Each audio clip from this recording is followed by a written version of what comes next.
Alright, what's going on, everyone? We're hell in a set. Um, as you can see, I got a guest tonight, and he's a new guest. I haven't had this guest before ever in life. I think we tried to do a video like years ago, a long time ago, and I was like, let's do a review together. We were like, yeah, we're gonna do it. And then we never got a chance to do it. So now, finally, we got a chance to do a review together. Overall show, no, WWE got me with that last little bit they threw in there at the end. Isn't that at all? And I love the way they did it. Overall, though, I didn't think the show was great.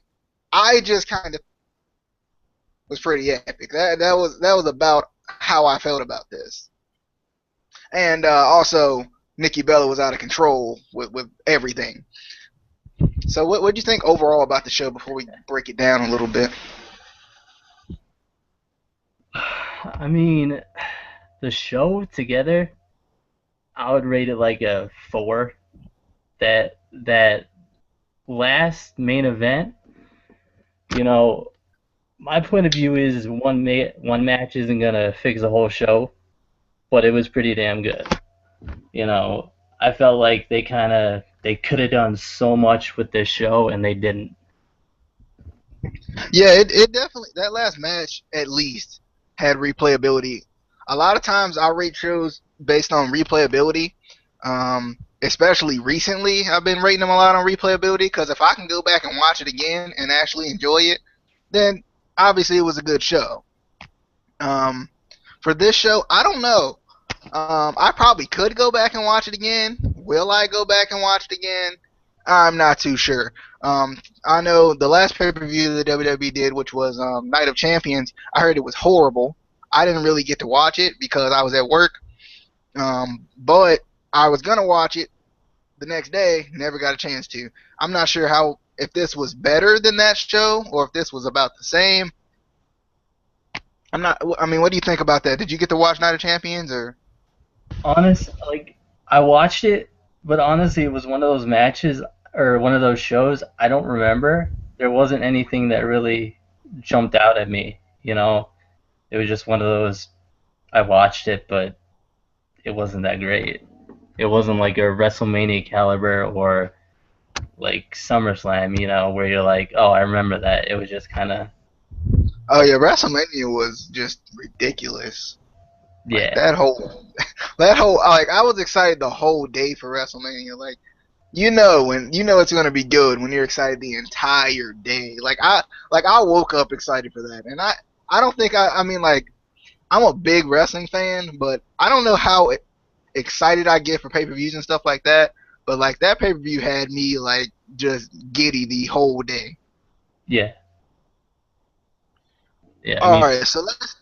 Oh, you can keep going. You can go ahead. no, it was one of those.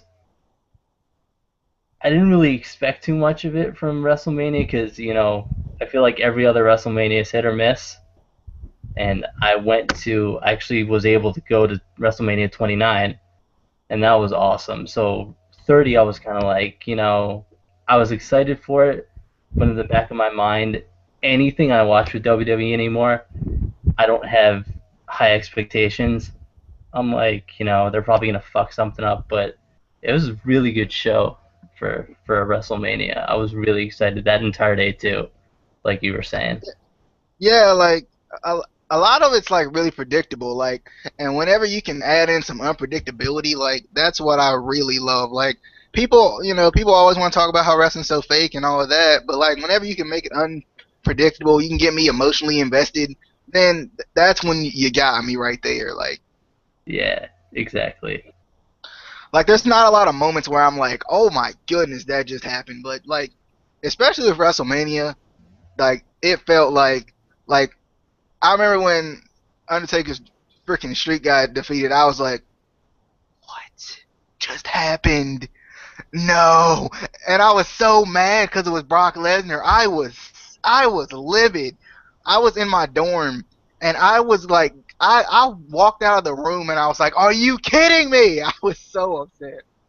I know I remember watching that, and there was a second there where I was like, I honestly thought it was a miscue or something, or like the ref messed up. Because if you rewatch it, it almost looks like he messed up, like he wasn't supposed to do it. And then they kept going with it, and I was like, what?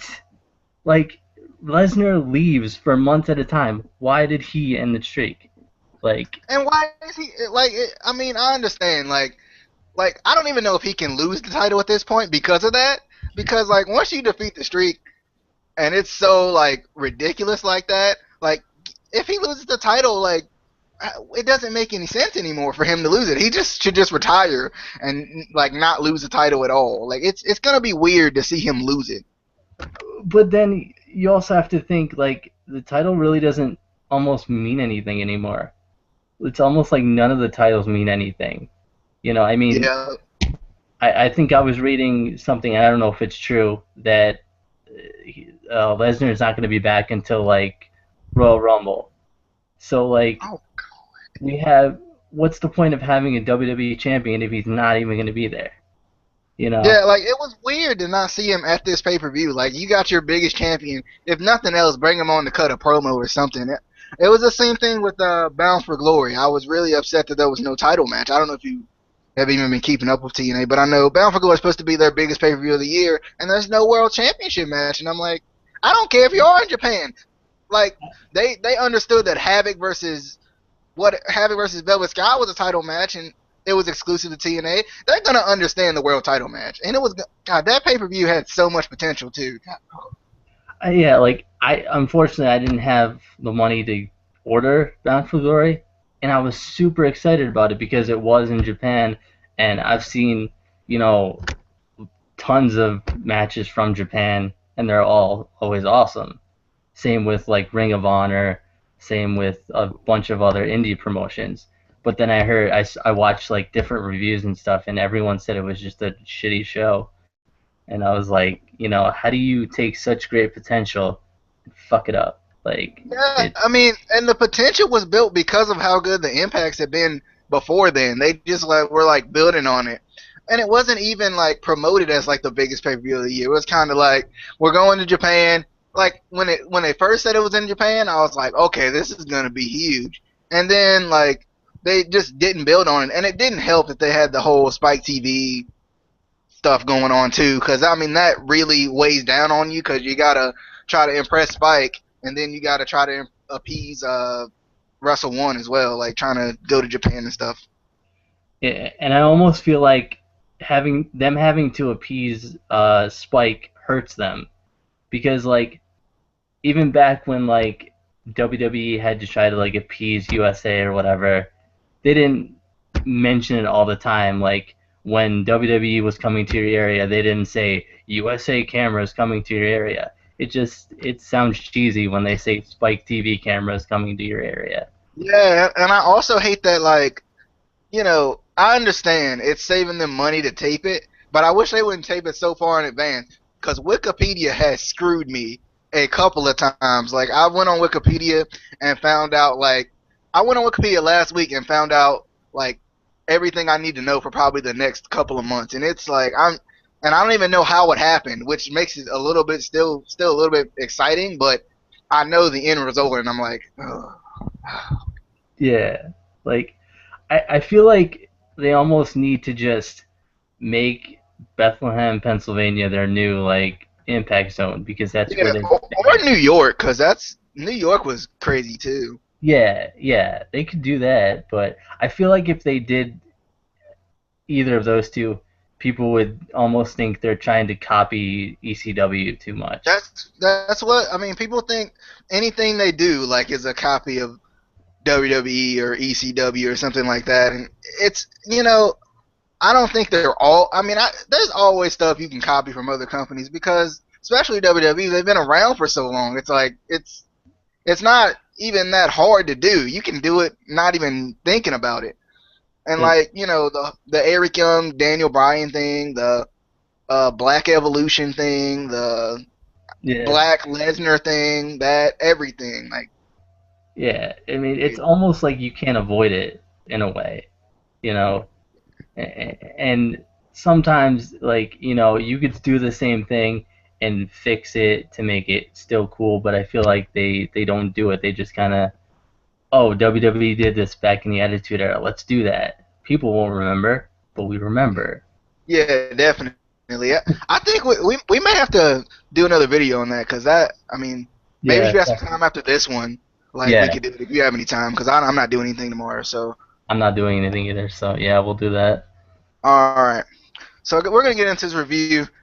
Sorry about the TNA rant, but I mean it's gotta happen. Sometimes you gotta go off script. Sometimes it's not exciting to just be like, you Yeah, know. So you gotta go off script sometimes. We got Cesaro versus Ziggler. For the I'm forgetting the titles at this point. The U.S. Championship or the Intercontinental? It's the Intercontinental. Intercontinental. Yeah, I'm forgetting because they just switched feuds with these two titles. That's practically all that happened. I I didn't get to see a lot of this match. I kind of caught it near the middle. I know Ziggler got the first fall by a roll up off of Cesaro's swing. I didn't see it, but I just kind of heard it while I was upstairs. Um, I love the suplex by Cesaro. He did the superplex from it was like an arm lock Ziggler had on him. And Yeah, like just the way Ziggler sold it too just was incredible.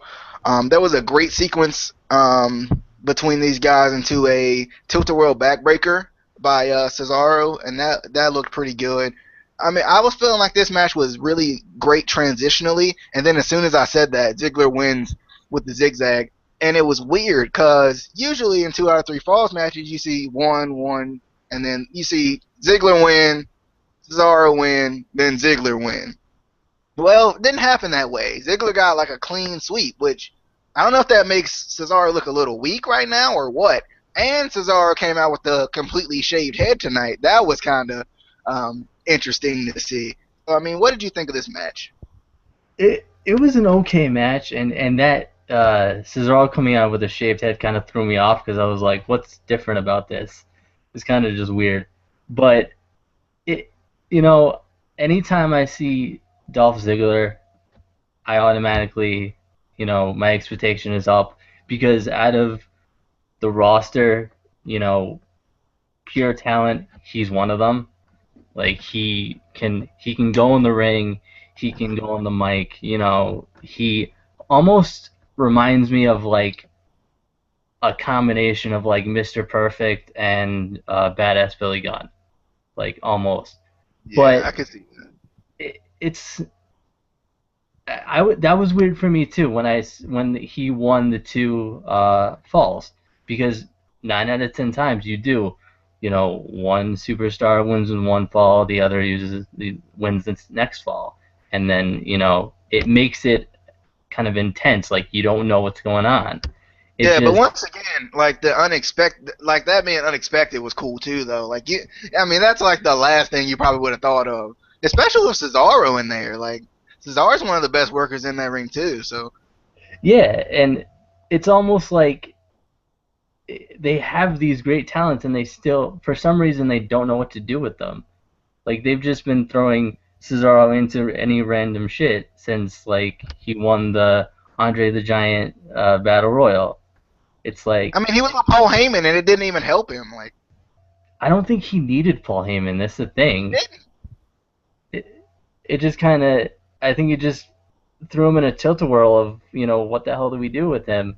And Yeah, for one, he should be a face though too, right? I mean, don't you think? Like he was so over with the Cesaro swing. He probably still is, but like he was so like, especially during the Andre Memorial Battle Royal, like he was so over. And because once again, Brock Lesnar, because he's part time, they didn't have anything to do with Heyman, so they just stuck him with Cesaro, which didn't help him because he should have been on a nice little face run anyway. yeah, uh, they WWE doesn't know who to put as a face and who to put as a heel, and they screw everything up with that. And I don't even think like Cesaro needs a title. Like he doesn't need the Intercontinental title. He doesn't need the U.S. title. Not that they mean anything anymore. He can do something on his own. They just don't know how to do it. They need to. WWE really needs to take these superstars that they get from like Ring of Honor and other indie promotions and watch their matches from back when they were there to get ideas. Like it's just ridiculous that they. Yeah, I'm excited to see Kevin Steen whenever he does whatever he does. I may actually have to start watching NXT now too, because I've seen Kevin Steen a little bit. I don't watch a lot of Ring of Honor, but I just recently have since they've had some shows on ABC. I started watching it. I started recording it and then watching it, and like I don't know, man. Ring of Honor is good. Ring of Honor is ridiculous. Like the fans are so excited. Like everything about it is just great. Yeah, I've been wanting to watch more Ring of Honor. I don't know if I get it where I live, but if it's coming on ABC, that'd be awesome. But I I'm excited about guys like Kevin Steen, Sami Zayn coming up. You know, if they work them right, it seems Yeah, definitely. it seems like they take these great superstars and then put them in NXT, and they still have pretty good move sets and pretty good characters. Then And then they they water them down on the main roster. Yeah. exactly they give them this basic move set, basic character, and it's just Like Bo Dallas. I didn't even see him in NXT, but from what I'm hearing, he had like a more advanced move set than he has now. And I love Bo Dallas. Don't get me wrong, but like I just wish they would, you know, mix it up a little bit. I don't know if did the Usos come from NXT. I can't remember, or they've just been irrelevant on the main roster for a while. I think. I, all I know is they're Rikishi's kids because that's all I ever get from the commentary. True. Like that's I don't know. Like even with them, I Or used to Usos, like maybe. them. Even with them, I used to like them, and now it's just like the same shit all the time. Uh, but yeah, I don't know if they were in NXT. I don't remember.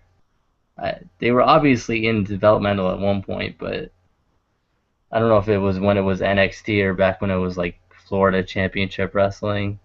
Yeah. I'm not sure at all about that. Um, I don't know. Because I know they were kind of irrelevant, like on the main roster for a while. They were there sometimes, there, and then they just kind of got a championship run, and um, I don't know. Yeah, I remember them being irrelevant, and I remember really wanting them to win the titles finally. And now that they have had them for a while, I'm kind of like, and now that they've had the feud with the Goldust and Stardust, it's kind of getting stale. Yeah, it is I'm waiting definitely. for the Ascension to finally come up and mix up the tag team division, but Oh yeah, I haven't even seen the Ascension yet, but I heard they're pretty good. So I'm trying to watch NXT. I really am, but I probably won't watch it until I actually get the network because I'm planning on. I'm like trying to figure out when I want to get the network because I want to get it because this will be the first time I get it, so I got to get that like 6 month thing or whatever I think, and I want to get it during the 6 months where I can actually use it. I don't want to like not be able to use it, do it during the school year, and I never get to use it. I don't want to do that because I liked it that week I had it. I loved it. I was on that every single day practically. yeah, I mean it's good, but once you watch all the pay-per-views that you like reminisce from like when you were a kid, it's kind of it gets boring because like I watch NXT every week, but that's about all I watch on there except for pay-per-views. Like I thought Raw was on there before, like when I first tried it that night. I thought Raw was gonna be on there, and I was a little disappointed, even though I still had the TV, so I could still watch it. But I was like, no, why is Raw not on here? yeah, they have like this stupid pre-show, which is the most ridiculous thing ever. They're just talking about, "Ooh, this is gonna happen tonight," and I'm like, I don't care. I don't.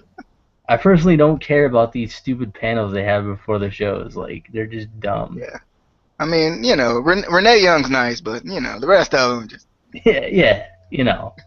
just Occasionally just keep they'll have her a, on occasionally they'll have a guest on there who's entertaining, but they're talking about the same crap that uh, JBL and Cole are going to talk about for 3 hours. I don't. All right, so we had Ziggler defeating Cesaro with the zigzag in a sweep in the 2 out of 3 falls match. Then we had a backstage segment with the Authority and Triple H. Basically, they want to see them finished. They're telling Randy Orton, don't worry about Rollins, just worry about getting what you've earned, what you deserve. Basically, that's a world title match with him and Brock Lesnar. Next we had Brie Mode. We had that was rough on me just now. We had Nikki Bella and Brie Bella, and the winner gets the loser has to be the winner's like personal assistant for like the next 30 days. I don't know how many people really care. Please don't turn the video off because I'm talking about this match. It was on the card. I have to talk about it, right? So Nikki Bella, I mean, the girl, she's pretty built, right? I mean, Nikki Bella is she's like top of the line somewhat. I guess she be compared to Brie Bella. You know, she has more to offer, I guess. I don't know, but Brie Bella locked in a LaBelle lock in this match, and I didn't think it was best LaBelle lock. I was kind of in pain watching it. Um, there was a nice little forearm back attack finisher for the win. The only reason it was nice because it was the only thing I wrote down during this match. Um, the back attack is basically the shock treatment that Abyss does. And she hit her with a forearm, got her up in the back attack, and finished her off. Brie is now Nikki's personal assistant for the month, and Nikki Bella is just out of control in every way probably possible. What'd you think of Brie Bella versus Nikki Bella, loser is assistant for 30 days in Brie mode? I First of all, I think this whole feud is just ridiculously stupid. Like, I don't. They just didn't have anything else for the Bella Twins to do, so let's put them against each other because that's gonna work. I don't know.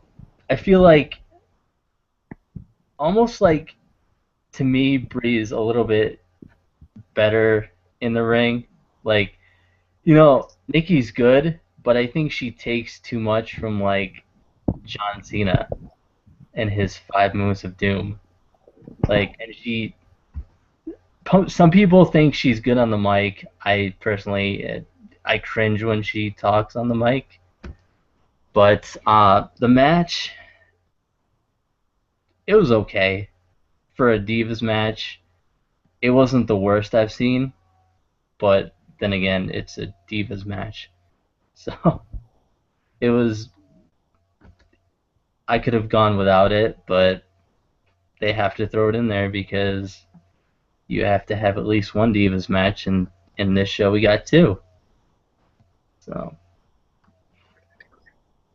I mean, I don't know. This feud it's just weird. Like, it doesn't make a ton of sense because they're trying their best to make this off of Total Divas, and it's not working because for one, Total Divas was taped forever ago, and for two, they're not even fighting in Total Divas. I actually watch it.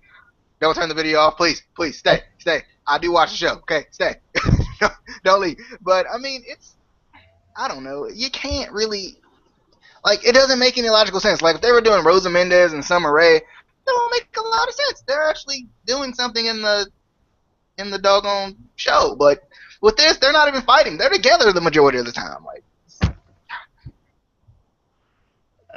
I just hate how we have these Divas matches all the time, and all they talk about is Total Divas, which they act like is happening now, and we're not stupid. We know it's pre-taped. They're talking about, I don't know if it was the last episode or the episode before, but they were at SummerSlam. We all know SummerSlam was back in August. We're not dumb. It's just, it doesn't make sense. And they try, like, you're right, they try so hard, and it just doesn't work. And they can't take the hint. yeah, like it. I mean, I like Total Divas. Don't get me wrong, but I just don't think feuds from it make any sense. I mean, this one just really doesn't. Like, I mean, they were just hanging out together last Sunday when I watched it. Like, Yeah.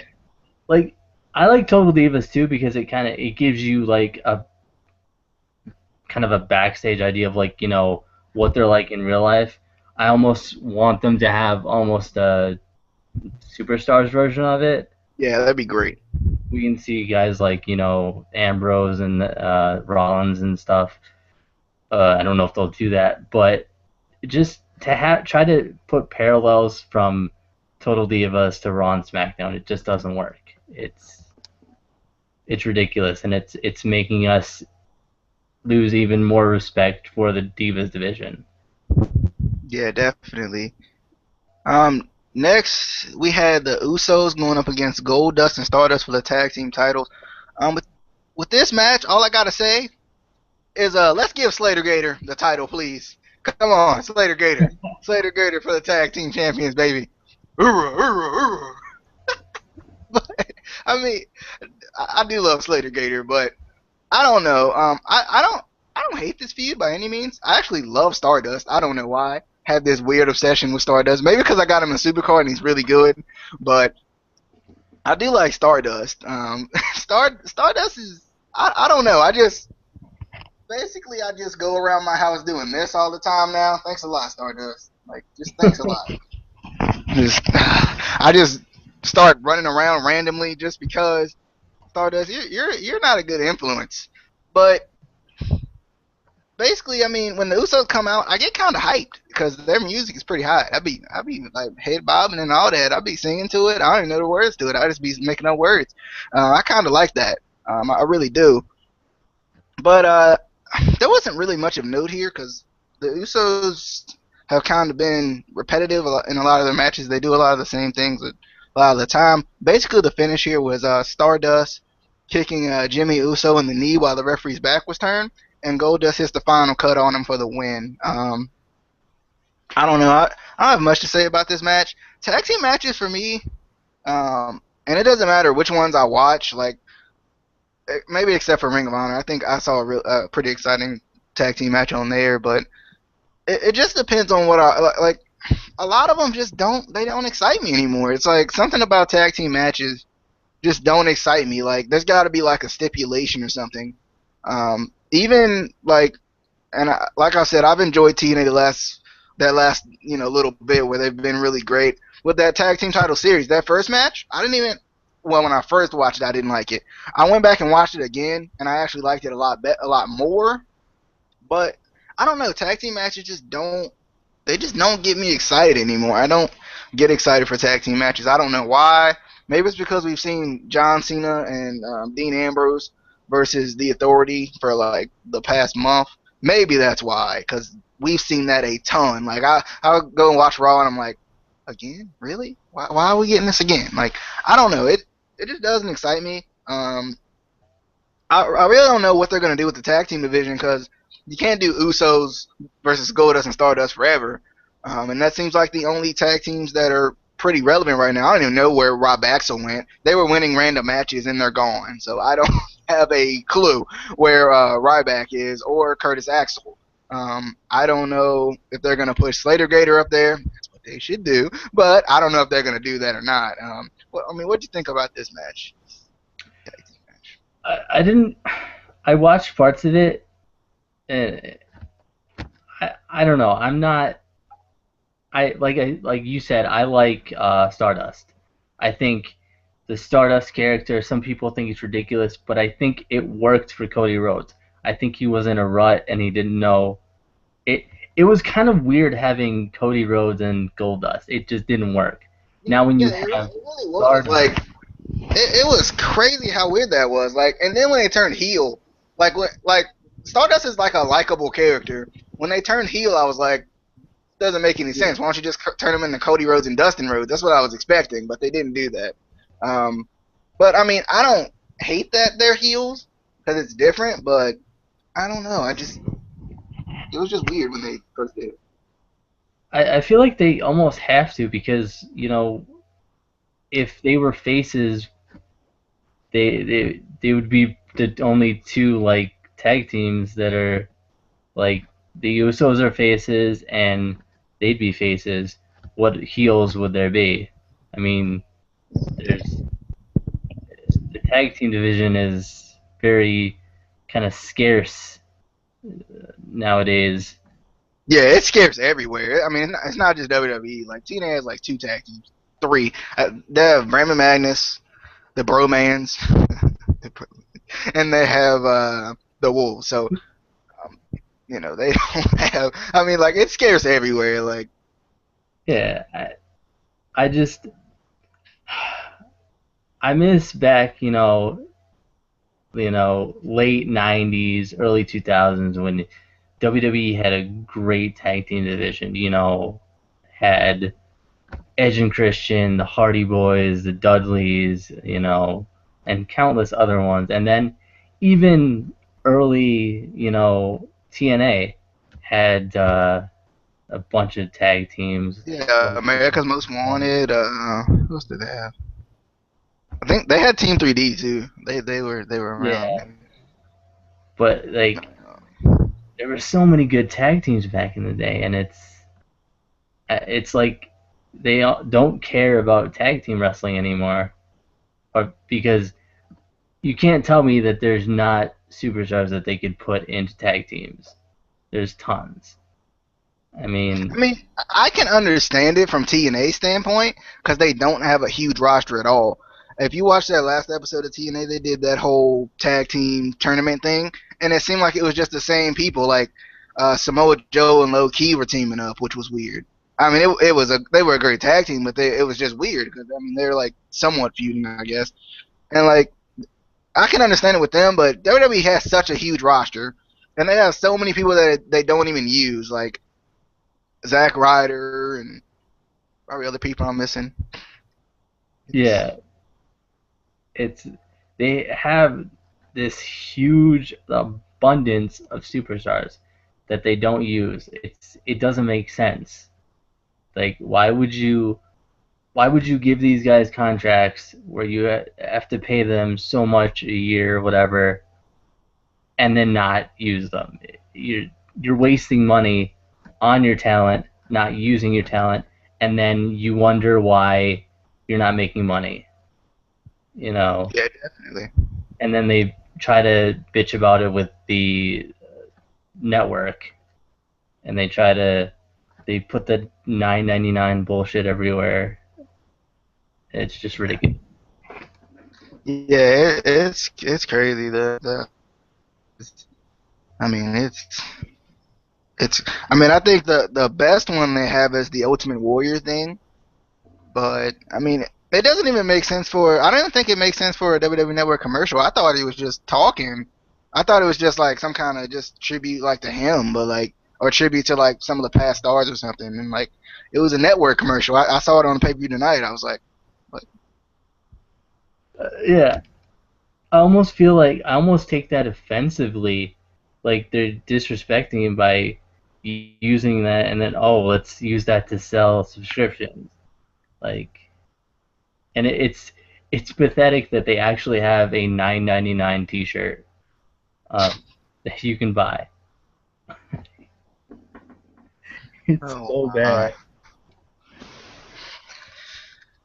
Well, that's getting ridiculous. Speaking of ridiculous, people think this guy's ridiculous. His name is John Cena, 15-time world champion.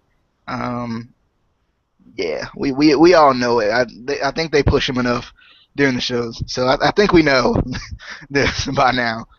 We had John Cena versus Randy Orton in the Hell in a Cell.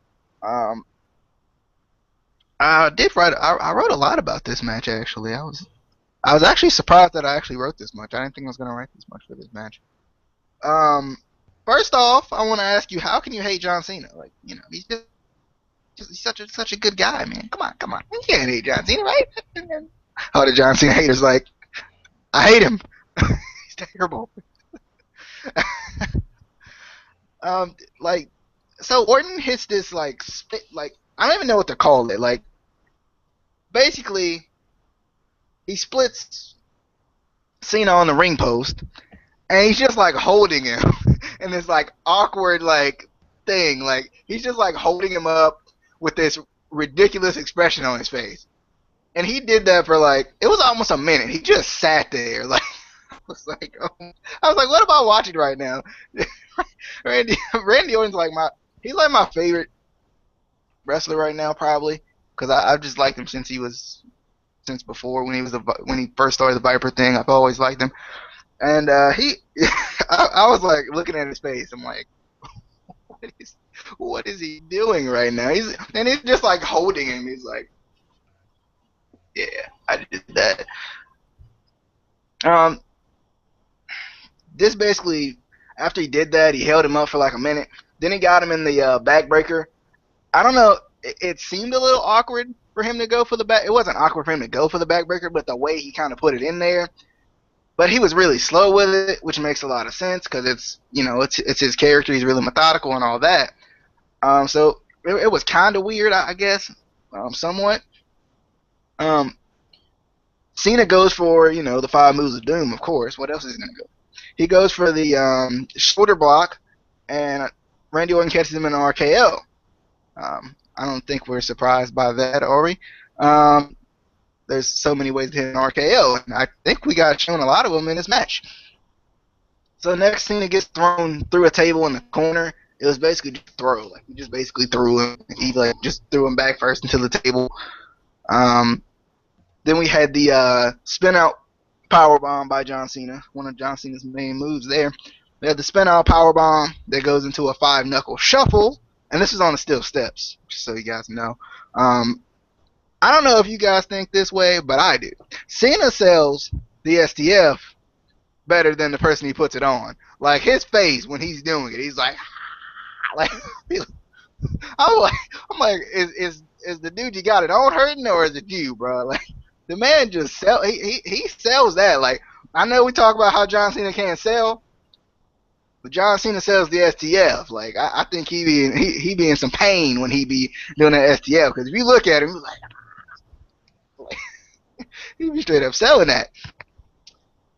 Cena goes for a quick AA, similar to the if you guys remember SummerSlam. He hit that quick AA on Brock Lesnar, and I was like, it's over. Like I thought it was over. I was about to be in shock, and everyone was about to be upset, but didn't happen. That was a near fall. Orton countered the AA into the RKO for a near fall. Basically, what happened? It looked kind of weird, actually. It looked good when they showed it a couple more times, but when they first did it, it looked kind of weird because like it looked like he just hit the AA on him and he fell down with him. But actually, Orton got the grip on the neck and got the RKO in on him. So I thought it looked pretty cool after they showed it a couple times and we actually saw the actual RKO portion of it.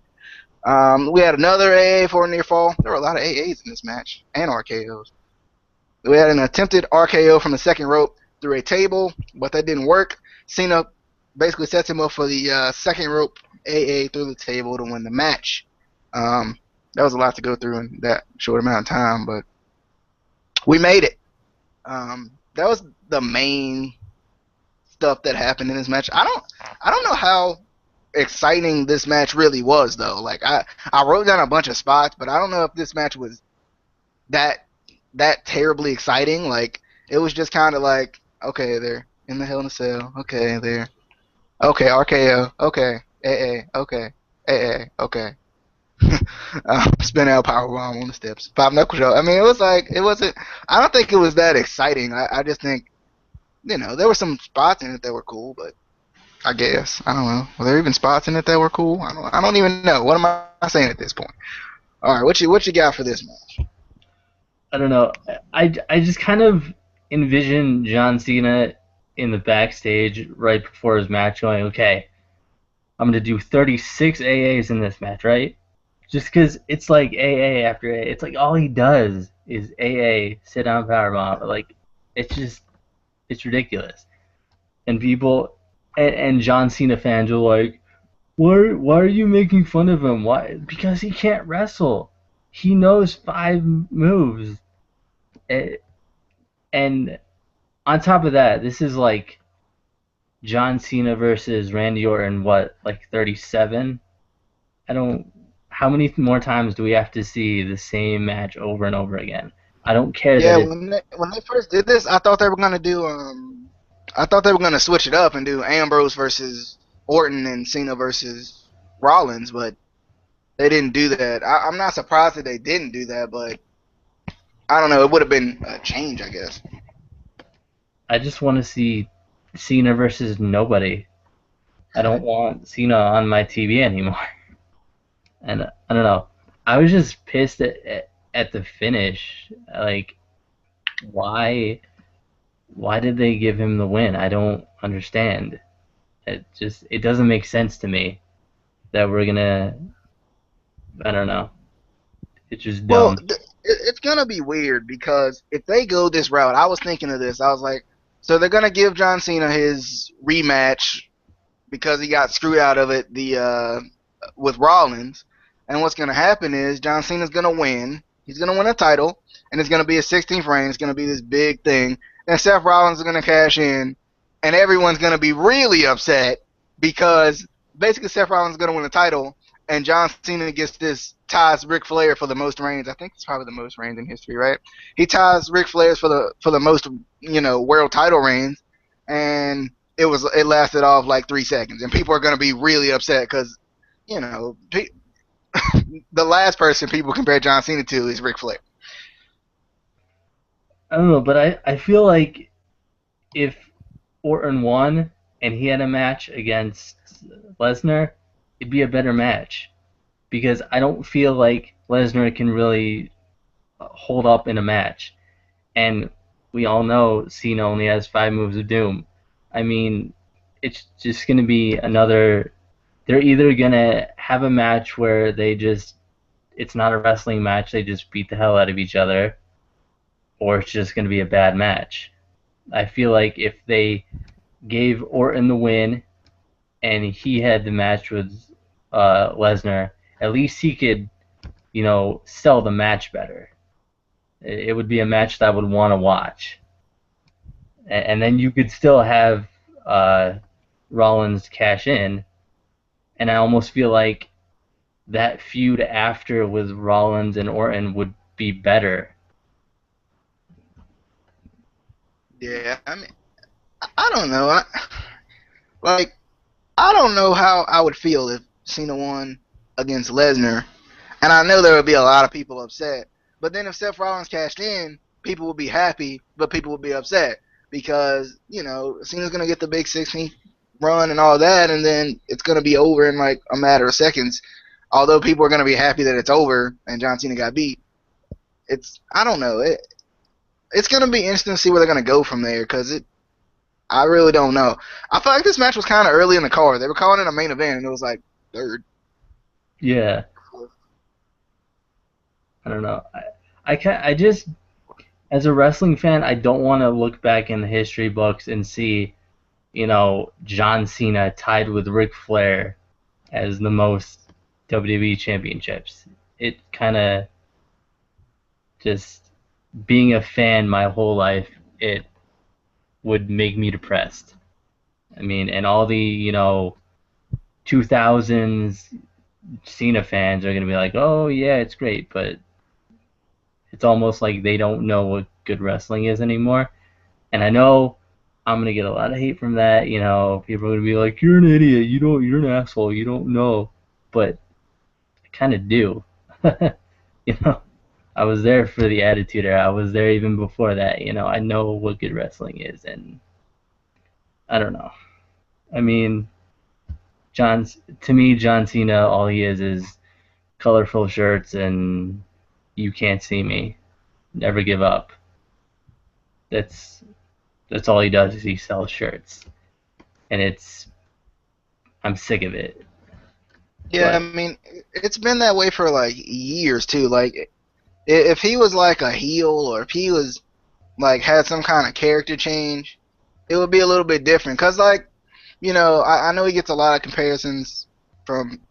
I don't even know if it's more Cena fans than it is of outside of Cena fans. He gets a lot of comparisons to Hulk Hogan, and now he's wearing similar Hulk Hogan colors. Um, I don't know. I just don't. I don't see them turning him heel because of his whole outreach with the community and stuff like that. Like, I just don't see them saying, them turning him heel. Even though I think it would be exciting to see, like, just something different. We've seen the same thing for years and years and years. They had the Thugonomics thing, and then they've had this for. I mean, that was longer than the Thugonomics thing. So like I don't know. I don't know what they're gonna do with Cena because I don't think Cena's hanging him up for. a little bit now, and they got to do something with him. And he just kind of stays in the world title picture. So I don't know. I'm just ready for Danny Bryan to come back. Hurry up, Danny Bryan. I miss you. Yeah, I mean, I can kind of see parallels from John Cena and Hulk Hogan because back before Hogan's heel turn, he was doing outreach stuff too. He was out in the community, but I feel like Hogan had more of a almost personality and characteristics where he was able to turn heel. And you have to think also when he turned heel, it wasn't just him. He had Nash and Hall, who would Cena wouldn't be able to do it on his own, I don't think, and who would there be there to kind of be his Nash and Hall. I just CM don't. Punk, CM Punk. I I don't know. I can't see CM Punk playing second fiddle to John Cena. Oh God, that would suck. CM Punk is. I mean, CM Punk is like ridiculously good on the mic. I just couldn't see that happening either. Even though not that I'm saying CM Punk's coming back or anything. I'm just saying I was just making a joke because that's probably people would probably like to see that honestly. I Um, don't know. He needs to come back, but I don't think he's going to. yeah, I should say WWE needs him to come back, but I don't think he's going to. yeah. Like WWE, God, WWE took such a injury like hurt from injuries. Like Daniel Bryan was the most over guy in the company, and now he's hurt. Roman Reigns was getting over, he's hurt. There was somebody. There was one more person I was thinking of that was pretty important that got hurt, but I can't remember who it was. Yeah, it feels like all the big guys got hurt, and the only ones left were John Cena and Randy Orton, Yeah, practically. along with Seth Rollins and Dean Ambrose. But I don't know. They seem to kind of try to start giving guys pushes and then throw them to the wayside. So I'm not getting too excited about anything just yet. And also with obviously Rollins is gonna be the not the next champion, but I think he's gonna be that next indie guy type of guy that gets the championship.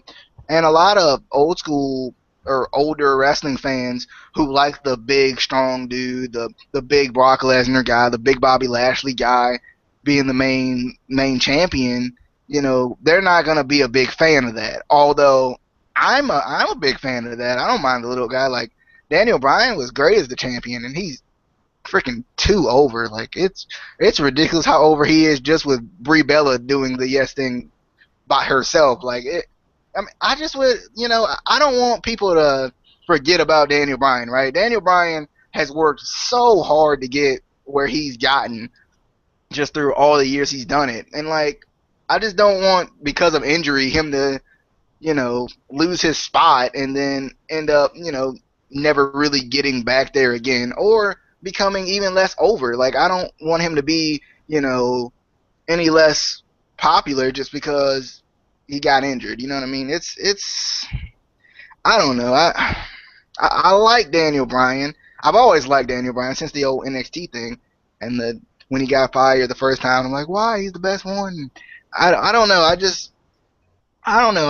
I don't want him to be not as popular anymore just because he got injured, and they're not bringing him out there either. Like they're not bringing him out there just every once in a while. Just go yes, yes, yes, and leave. Like just keep the popularity up somehow.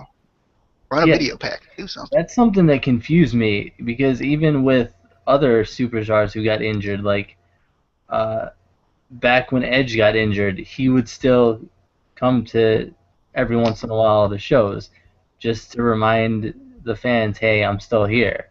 But they haven't done that with Daniel Bryan. And I'm interested to see because honestly, there's a chance he may not come back. There's a chance with his neck surgery, he may not be able to because apparently he hasn't been getting strength back in his arm or whatever.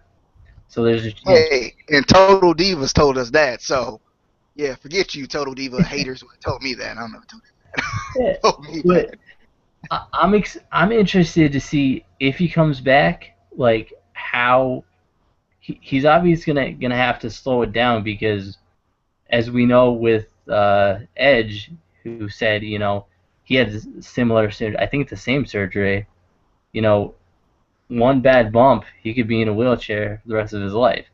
So he's gonna have to change his move setup, and I don't know how well it's gonna work out for him. Not doing the whole high risk fast stuff. So I'm interested to see what they're gonna do with that. Yeah, it's gonna be interesting. I don't know. I don't know what they're gonna do really. Speaking of things, I don't know what they're gonna do with. We got the Big Show getting fired up for Rusev. I don't know what they're gonna do with Rusev after tonight or after anything because he just does the same thing over and over again. But we'll get there when we get there. We got Miz versus Sheamus for the U.S. Championship. Um, I'm just gonna take it point by point, and then if you have something to say, just go ahead and say it, so I don't feel like I'm talking forever, and then I feel like I'm getting winded just trying to say all these points. And like, but Mizdow just incredible, dude's so funny. Like he just gets better and better every freaking week. Like he just come like Damien Sandow. Like I commend the dude. He had to switch gimmicks all the time, and now he's being the stunt double now. And like the crowd loves him, dude, and I freaking love him. He just gets like everything he does, like just gets better and better. Like it's just It's so stupid that it's over. Like it's so ridiculous that it works. definitely like I mean like he just went all out tonight. Like every move, he was sitting there on like I don't know if you guys didn't get to watch it. I think one of the best things was when Sheamus was doing the 10 beats of the Byron or whatever. And Mizdow gets on the ropes and like just starts taking the hits and selling the same the same way as Miz. Mizdow's great, dude. We had a catching Irish curse backbreaker. I don't know how he caught him. I think he caught him off the ropes. I think it was. I can't remember exactly what happened. Um, Miz like I was cracking up at Mizdow this entire match. Just everything he was doing. Um, Mizdow distracted Sheamus, and we got a skull crushing finale from Miz. I actually thought Miz was gonna win here. I think, but he actually didn't. He did not win. Um, we got a catching bro kick. I think I can't remember exactly how I caught him here either. I can't remember anything right now. My mind's just gone. Um, I don't understand. But basically after the bro kick, Sheamus starts doing the YMCA dance with Miz. And Mizdow, of course, does the entire thing with him, and it was just ridiculous. Like Mizdow's like classic. Mizdow is about as funny as Rockstar Spud's suits. Like Mizdow's ridiculous, man. Uh, I, I was watching that too, and it brought me back to I remember a couple weeks ago. I don't remember who Miz was in a match with, but he had a I think it was a headlock on his opponent, and you see Mizdow on the side doing the exact same thing. It was the funniest thing I've ever seen.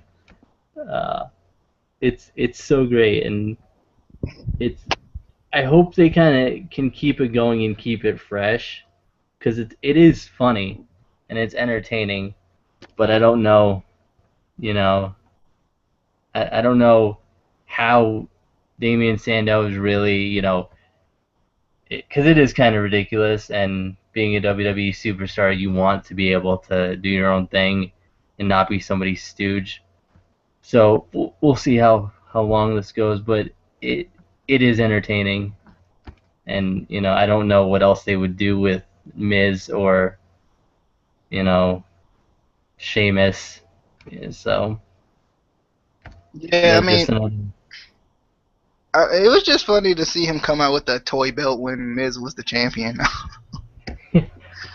Oh my goodness.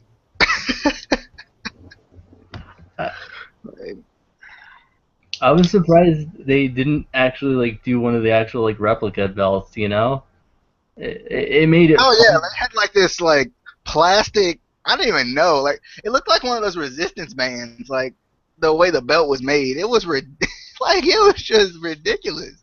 Like they could at least got him one of the little like kid belts I got upstairs. Like why? I don't know, but it made it funnier, so it worked. You know. Yeah, definitely. Well, we're finally at Rusev versus Big Show. Um, I don't know. Rusev just seems to do the same thing all the time. Just it's like he wins the same way. He just gets a new opponent that's America versus Russia, and then he just defeats him. The big flag comes down and all of that. I don't know. I don't hate Rusev, but I don't love Rusev either. I'm not a big time fan of Rusev. But what I am a big fan of is Lana and that pink dress she had on tonight. Oh yeah, Yeah. oh yeah. I mean, I'm fine with Rusev as long as Lana's there. I mean, I can watch his matches definitely. Um, Rusev was working the leg of Big Show, which is always what a shorter guy. I don't know. He may, he is shorter. He's kind of smaller, I guess. Big Show's a pretty massive dude, so he's working the leg. Big Show hits a nice little inverted sharpshooter on Rusev, and it looked like actually they were Rusev was gonna tap. Mark Henry comes out, and the first thing I'm thinking is Henry is about to heel turn right here because I saw him. They did the backstage segment, and I was like, it just feels kind of weird. It feels like Mark Henry's gonna turn heel tonight. It just I don't know what they're gonna do with him when he does, but it just seems like he's gonna turn heel. He's been kind of threatening it with the whole Bo Dallas thing, him turning heel. So I don't know. Um, Basically, Big Show Mark Henry got hit with the with that Rusev kick. Um, Big Show basically taps to the accolade. I didn't actually see him tap. I thought I thought maybe he had passed out or something again. I thought they were going with that angle again. But I take it he tapped. They said he tapped. I didn't actually see him tap though. So I mean, what are your thoughts on the Rusev and Big Show match here? Can we just, establish that apparently Vince McMahon hates Russia?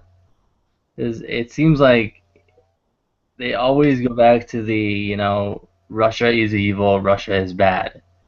I mean, it's just ridiculous, and it's a gimmick that I don't think works to begin with, and it's not gonna take him very far.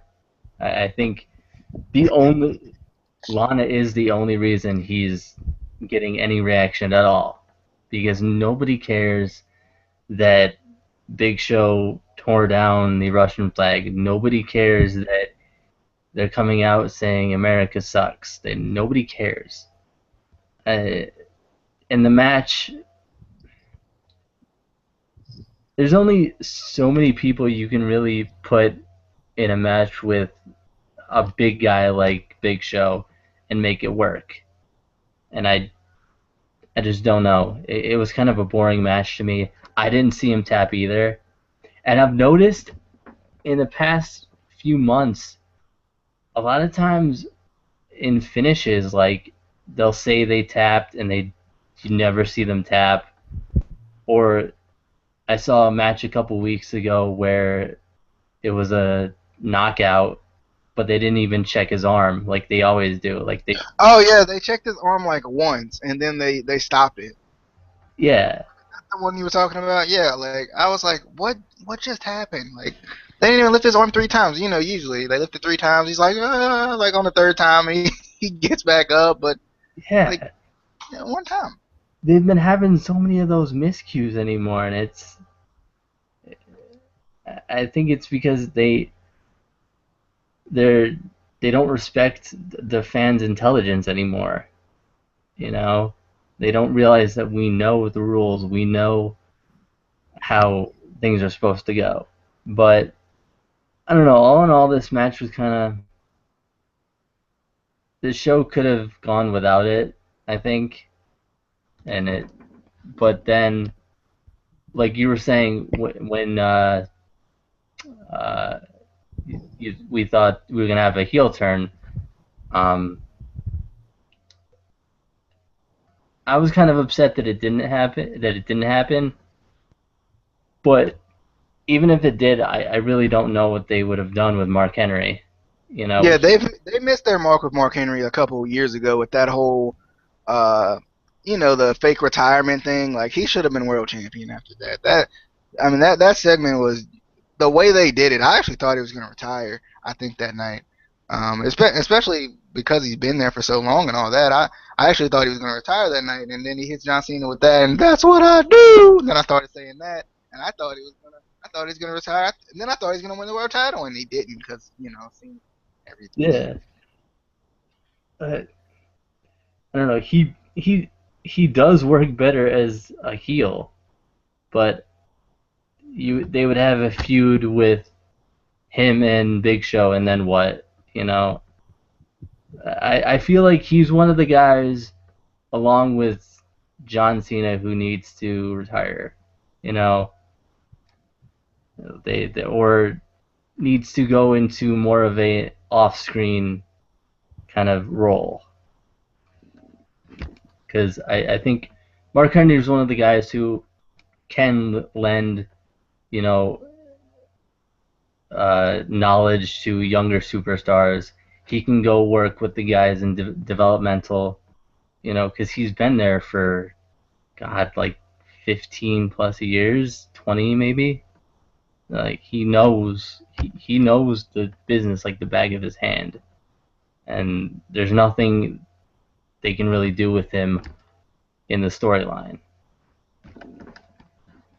So speaking of Mark Henry and being there for a while, what happened to this new Nation of Domination we were supposed to be getting with Xavier Woods, Kofi Kingston, and I was actually excited about that. And Biggie Langston, or Big E, I was actually excited about that. Like I was like, okay, Xavier Woods is gonna get on the screen a little bit. Kofi Kingston's gonna quit jobbing everyone and getting a big win every once in a while, and Big E's gonna be, the Big E we thought he was gonna be. Like, what happened to that? They just randomly just dropped that. Like every once in a while they come back and we're like, oh, there they are, and then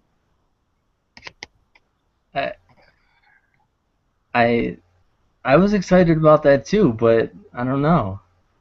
I feel like that I don't know what they would do with it. Almost. I mean, yeah, it would be, you know, we're not going to job to guys anymore. We're not going to do this, not going to do that. But who? I don't know who they would have them feud with. There's not really any other factions there, that would really work with that. Um, yeah, that's true. but I mean, it would be cool to see, Kofi stop jobbing to everybody. And stop being just a battle royal spot doer. Like that's about all he is. that's that's like his once a year thing that he does for the Royal Rumble. It's like, how is he gonna not be eliminated this year, and then doesn't But do it? still job. But Yeah, still job. yeah.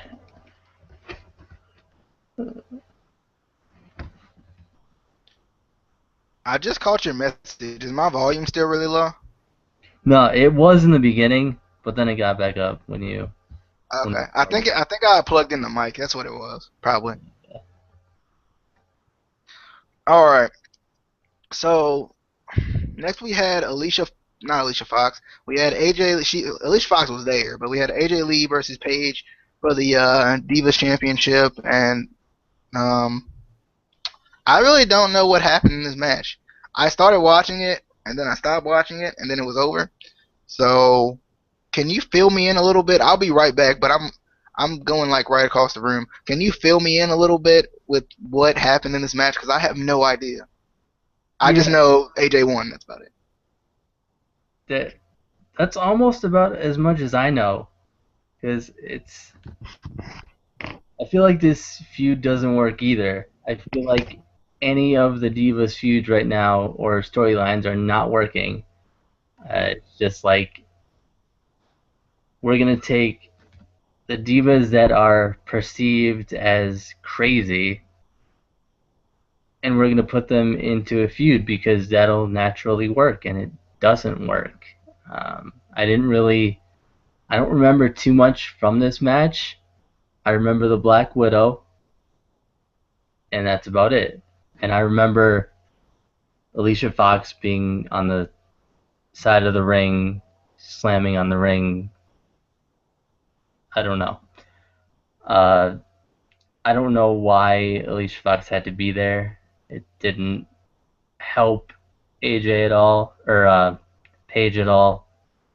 Um, it, this is just a stupid feud to me, and it just doesn't work. And they need to stop it, and they need to either send them back to developmental because they don't have anything else for them to do here. Uh, and it upsets me because when Paige came up, I was really excited. You know, she was the anti diva, and they took her and just put her into a stupid feud that was bound to fail. And um, I don't know. I don't know what they're gonna do with Paige and AJ after this match. Yeah, I mean, I don't. I like that Paige and AJ are feuding. They're the two best workers on the main roster besides Natalia. But I don't know. The only thing I take from Paige and AJ's matches is um, A, Paige can do that little crawling thing on me whenever she wants to. That's about all I take from that. that's about that's about all I got. I like Paige and AJ's matches, if nothing else, for the simple fact that I don't have to listen to Michael Cole talk about Total Divas the whole time because they're not on Total Divas. And like, yeah, Natalia is a great worker, but anytime she's in the ring now, all we hear is about her and Tyson Kidd. Summer Rae and Summer Rae, yeah. Yeah, it's why can't we just let them have a good match and not talk about stupid, useless shit that shouldn't even be in the storyline? You know, if they're honestly having issues in real life, why are you dragging that out? It's, I don't know. I just don't think it's respectful. But when you're a WWE superstar, I guess WWE can take whatever they want from your life and throw it on TV. Yeah, I mean, and yeah, that's. I guess that's how it is, and I guess that's how it's always been. That's how. Oh, I'm not even gonna say it. I'm just gonna leave it. I'm gonna leave that alone. Um, but next we got the main event of the evening, which I thought was actually really, really good. I think this actually kind of made the show a little bit, at least that last little portion of the show. This was the match I would go back and watch again. Um, I don't really know how I'm gonna do this one because I wrote down a ton for this one, but I'm just gonna go through the points, and if you got something to say, just throw it in there, and we'll figure it out. So we got well before we got this, we had a video package basically about Rollins when he turned on the Shield and basically how this feud came about. Basically, um, I was literally excited for this match. I really was. Dean Ambrose and Seth Rollins are good workers anyway, and right now, let's be honest, they're the best we got. So I think you gotta kind of be excited about this. I was a little bit excited about this going in. Ambrose decided to become Mick Foley after he got a little after Mick Foley made a surprise appearance on Raw, and he decided to start this on the top of the cell. Well, Rollins said, "Nah, bruh, I ain't doing that. I'm not going up there. Jamie Noble, Joey Mercury, get up there and get him." So basically, Rollins ain't going up there. Yeah, I when Rollins started coming out, I saw Noble and Mercury coming out, and I was like, why the hell do you need these guys to come out? Like, it just doesn't make sense. I know they're supposed to be like the Stooges and whatever, but I felt like they didn't need that for this match. I felt like they could just work a match together and it would have been great. But it kind of it added an aspect to the match that was interesting. You know, having them go up and get Ambrose, which didn't work out too well on their part. Yeah. Basically, Ambrose had a nice little Singapore cane. He came out with a Singapore cane. He comes out with his little bag every week, and it's something different in the bag every week. You never really know what's gonna go down. I mean, and I didn't even talk about the bag that he had hidden under the ring with duct tape and screwdrivers and whatever else was in there that I don't even know. That was like little white things falling out, and I don't even know what those were.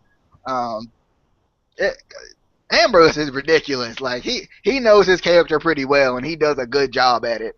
Um, basically, with Noble and Mercury on top of the cell, Ambrose gets the caning, and he with that Singapore cane, he canes Noble and Mercury. Well, Rollins decides to sneak up on Dean Ambrose here, and Rollins takes advantage here, and he canes Dean Ambrose with that same Singapore cane or kendo stick. Aren't they the same thing, right? Yeah. Yeah, practically. Um, so I thought this was a great way to start the match. We're starting on top of the cell, which is always exciting, and just the way it kind of started. Rollins didn't just go after him; he sent his goons after him. That was just an interesting way to start the match because it kind of it made it a little bit unexpected. I didn't expect Ambrose to be like, well, let me be Mick Foley tonight and let me go on top of the freaking cell. So that was pretty cool. The, Rollins is trying to get away here at this point, and he's trying to climb down the cell.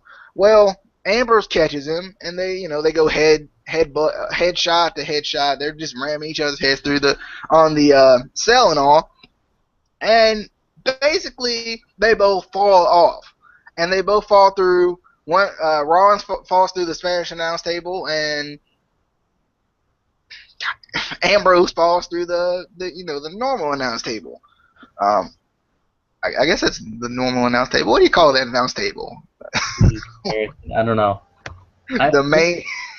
Yeah, when they did that fall, I don't know if it was just the mic setup, but it seemed like a really hard fall for, I've seen a bunch of times where they've fallen off the cell and it seemed more intense.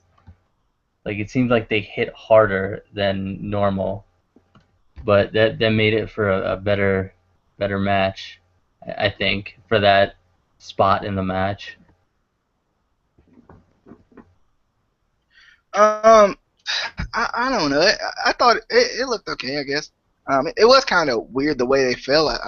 I'm thinking. I don't know. They fell from halfway up the cell. WWE is not as crazy as they used to be, where you throw someone completely off the cell. Plus, the cell's bigger, so they're probably never going to do that again. And I wasn't really expecting that. I think this was a good way to start the match. Basically, the match was over at this point, and I was a little disappointed.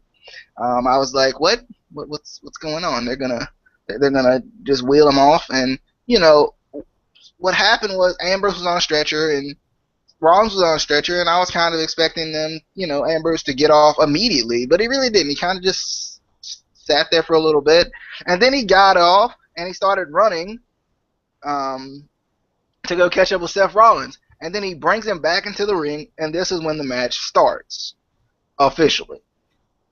Um, I don't know. I wasn't. I was expecting it to happen. Don't get me wrong, but at first I was like, is it really over? I was looking at the clock. It was like 10:36, I think, at this point. And I'm like, is it really over already?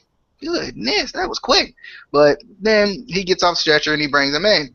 Well, Ambrose brings, his mystery bag of items. Um, Yeah, there was I nothing almost, vibrating in there though. yeah. I almost expected him to wait a little bit longer to get off the stretcher because with him going up to the top in the beginning, that was very reminiscent of Mick Foley. And you have to think when Taker threw Foley off the cell, he was almost up, up the ramp before he got off. So I was expecting him to, at least get to the ramp area before he got off the stretcher, just to kind of give it more of that, crazy kind of McFoley esque feel to it. So I was surprised that he got off so early.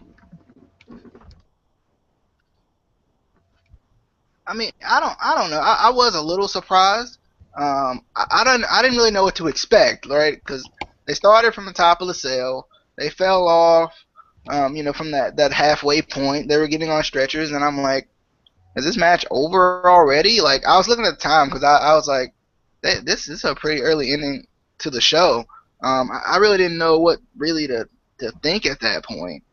But I want to ask you guys: do we remember when Seth Rollins was the weak link of the Shield at this point, and he'll probably be the next, newer world champion as far as like a guy we haven't seen be world champion again. He'll probably be that next guy. I don't. Maybe I thought it was the weak link of the Shield, but I don't know if I really would say he's necessarily the weak link though. Like I think I like him a lot, especially during this single run. I like the single run a lot. Yeah, Next we got a elbow drop by Ambrose through a table that was propped from the ring to the cell. A lot of times they'll prop it up against different things. I know TNA they'll do the guardrail and the ring, something like that. But they had the cell, so we used the cell to prop it up here. Um, and I think the elbow drop looked pretty good. Kane comes out of nowhere with a fire extinguisher. I don't even know where he came from. The commentators didn't know where he came from, and if they did, I'm glad they acted like they didn't know. Um, I'm glad they weren't like, "Oh, what is he doing here?" Like that's what they always do. So it was nice for them to act like they didn't know what was going on. That was great. Then we get a buckle bomb, which is one of my favorite moves that Rollins does. We get a buckle bomb through the table that was propped up in the corner of the cell. And I actually like that. And I don't know if you can really call it a buckle bomb at this point because there was no buckles for him to bomb him on. But, anyway, the way he sold it was like a buckle bomb. And the way he did it was like a buckle bomb. So it was, that's what I called it. Then we got a curb stomp later on, a little bit later on in the match. A curb stomp by Seth Rollins that leads to a near fall. Um, After that, I can't remember what happened exactly, but I know something caused Dean Ambrose to bounce off the ropes, which led him into doing the pendulum lariat, which I love as well. I do like that. I wish more people would reverse it though, because you know it's coming. You know, as soon as he goes in between those ropes like that, he's probably gonna, you know, JBL you with that. So you better look out. Like I think you know it by now. I think it was only like one person that's like reversed that in like the history since he started doing it. So I yeah. I don't know.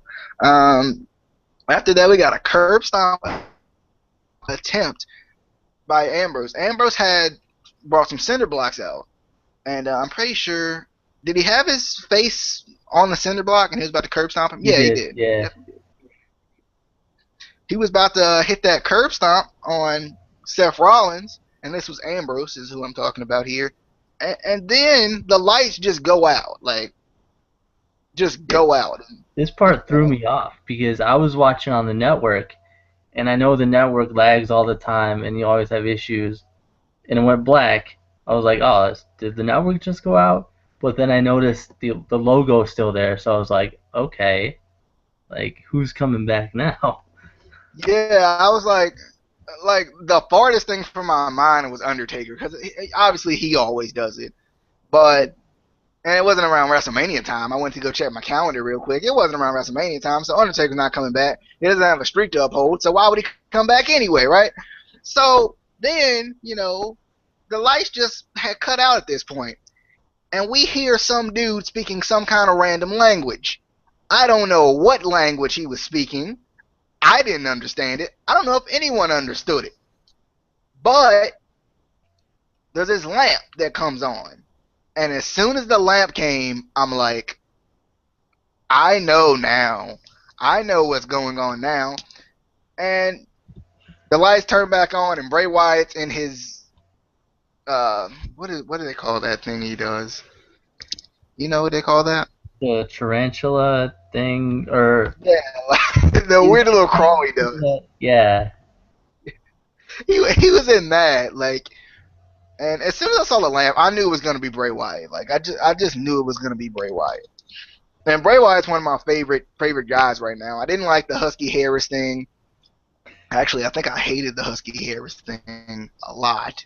And now with the whole completely repackaged gimmick with Bray Wyatt, I really love the Bray Wyatt thing. But he comes back, and it was unexpected. That was probably the farthest thing I would have expected was him coming back right here. And the lights turn on. And it's Bray Wyatt, and he attacks Dean Ambrose. He didn't hit the Sister Abigail yet. He actually hit. It was like a power slam. I don't know what exactly you call it. Um, it was like a choke slam from the chest, a chest slam. I yeah, don't know what you call it. weird. Like, yeah, it was weird. I thought he was gonna hit the Sister Abigail, but he didn't. Um, and then basically Seth wins off of that power slam. Seth just comes in and wins, which was also weird. I didn't expect. I thought Seth was gonna do the curb stomp or something to end it, but he didn't. He actually just pinned him right off of that, and that was the win. Now WWE, thank you, because that is how you get Bray Wyatt heel heat right there. Because if you make Bray Wyatt attack the Bray Wyatt was fizzling out a little bit since he lost to John Cena at WrestleMania, and he really wasn't getting a lot of heel respect, I guess, just because when you're feuding with John Cena, you're not gonna get any heel respect. I don't know if WWE doesn't get that or not, but you're not gonna get, you're not gonna get a ton of heel heat because people are gonna cheer you because you're going against John Cena regardless. Yeah, Um, so basically, I think it was really good for WWE to get him. Right now, I think Ambrose is the biggest face in the company right now. I mean, I guess you could say Daniel Bryan, but not the biggest healthy face right now in the company. The guy we see every week, the guy that as a fan you're cheering every week. And Bray Wyatt was getting some legitimate heel heat tonight, like after he did that. And that was great because we weren't seeing a ton of heel heat with Bray Wyatt. We were seeing the whole cell phone thing. People were getting behind it, and people were actually cheering him. But now they got him to attack Ambrose. Um, you know, Now he's getting some real heel heat. I don't know what they're gonna do though with this because it was a little unexpected for one. I mean, which is nice, but are they gonna send Ambrose in a feud with Bray Wyatt, or they're gonna wait on that and send? Are they gonna do the Seth Rollins Ambrose thing again? Because technically Ambrose didn't get his revenge, but now he's got to try to get revenge on Bray Wyatt. So I don't know. I don't know what they're gonna do with that. What'd you think about this match? it was it was all in all a good match. I thought. I thought they could have done a little bit more with just Ambrose and Rollins. I don't think the Kane spot was really necessary. I don't think Rollins and Ambrose need the authority to kind of get them over. I think they're over enough at this point to where they can get themselves over more by themselves. Um, as for Bray Wyatt coming back, I was pretty sure he was coming back pretty soon because we've been seeing the vignettes with him and everything. I didn't expect him to come back tonight. I thought they would wait for like Raw because usually people will come back the Raw after a pay-per-view. So I was kind of expecting that. So that was kind of cool. But yeah, all in all, it was a good match. Like I said, I don't think they necessarily needed Kane there, or even Jamie Noble and what the hell is his name there? The other guy, whatever. Um, yeah, uh, I feel like they could have worked the match without them, but it added a little something to it.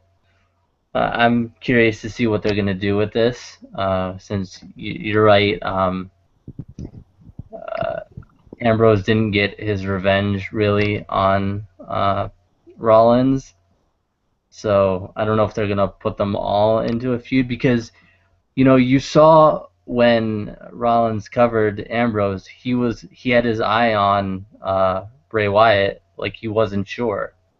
So are they gonna put them in a feud altogether, or what are they gonna do with this? I mean, and also you got to think about, and I know it's gonna pain everyone for me to say this, but John Cena technically has still got his little revenge plea on Seth Rollins too.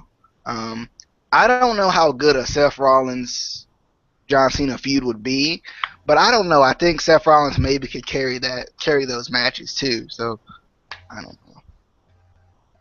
I kind of don't.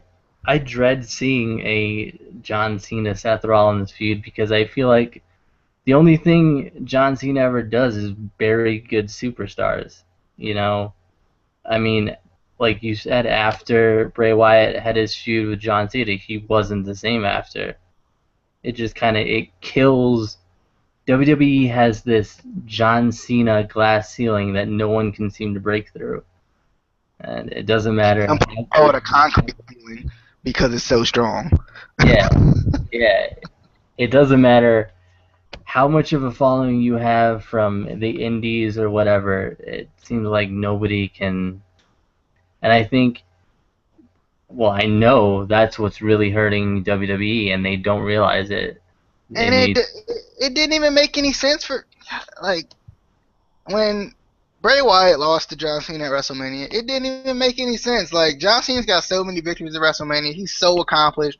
Like put this dude over. You put Bray Wyatt over. I mean, like it just doesn't make it didn't make any sense then. It's probably never gonna make any sense why they do yeah. that the way they do it. And I feel like it's almost like, and I've noticed this on Total Divas, so it gives me kind of evidence that John Cena has kind of a douchebag side. So I feel like he just refuses to put over the younger superstars, and it's a sad fact that yes, he does sell t-shirts, yes, he does still sell to some of the younger fans, so they can't just get rid of him, they can't, and so he kind of almost has that over WWE's head, you have to put me on these matches or else, and Yeah. it's I mean, and with an asterisk beside it, I guess. He is really accomplished, and you know, I don't really know where they would put him. They couldn't put him in a mid card title type of thing, but like I don't think they would. I don't even think he would let put him in a mid card feud either. Like he's got. It seems like he somewhat has to be the main attraction. Um, I don't know. I mean, and it sucks because there's all these other like legends who want to come back and you know mentor different superstars and they won't let them do it, and then you have a guy like John Cena who could put over superstars and he won't do it. So it's kind of like, what are you gonna do? What's the point of signing all of these superstars to NXT if they're never going to be able to reach their potential because of one guy? Yeah, I don't know. We'll probably have to do some kind of John Cena discussion too. I don't know. We'll figure it out. I'll be talking with you and trying to figure out what we can do. I think if you still want to, we can do this TNA video if you still want to. I'm not Yeah. even tired. I drank a Red Bull, so I'm pretty good right now. Um, but I hope you guys enjoyed. I know it ran a little bit longer than usual, but a lot of times when you have someone else on the video and you're doing discussion, you're doing, whatever, it's going to take a little bit longer just because you're getting 2 points of view. Um, with my videos, you don't have to watch anything. Like, I don't have anything up on the screen for you to watch. So, I mean, just turn the video on and go do something else. Go turn the video on, go play Madden or something. It doesn't really matter. You don't have to, you don't have to have the video. You don't have to actually watch it. Like, I don't really care that much about watching it. It's just listening to it. If you have something to say, say it. So, I mean, if you guys just go to my YouTube channel and subscribe, you're probably already there now. If you're there already, just hit that subscribe button if you haven't already. If you want to, press that like button. I love you for it, and share the video. And I'm not sure if you're on any type of social media, anything, but if you want to shout out anything, my Twitter is at beastmode123100. Doesn't really matter to me. Whatever, you can shout out whatever you want to, dude. Um, I might put my Twitter in the TNA video. I don't really go on Twitter that much. I should. Um, I really only got a Twitter to follow a couple superstars. So, I mean, I don't. I'll probably put. If you want to put my face or my YouTube in the description, I don't even remember it off the top of my head because I haven't posted any videos there in a while. Because WWE has been pissing me off, and I haven't felt the need to do a video. But now that we're doing this, I'll definitely do more videos with you. Because it is, I feel like it's more fun to get the two sides of view on things. It's kind of boring just doing a video, just talking to my computer. Yeah, So definitely. And if no one watches, talking to yourself, basically. yeah, pretty much. So yeah. Yeah, definitely. We'll definitely have some other stuff. I don't really do a ton of Raw reviews, um, but I do TNA reviews every single week, and that's just because a lot of times my WWE content doesn't get a lot of views or anything. That's a lot of time why I don't do it. But my TNA reviews, like, I don't even know why, but they just get more publicity than my WWE reviews. So I don't know. We'll talk about some things and we'll get some more videos up. But we're about to do this TNA video. What exactly were we talking about? Do you remember? Do you remember? Uh, we talked about a couple different things, like the tag team division, and I guess we can I kind of guess I put. guess we're doing State of TNA Part Two, I guess, or something. I don't know. Yeah, Something sounds like sounds that. good.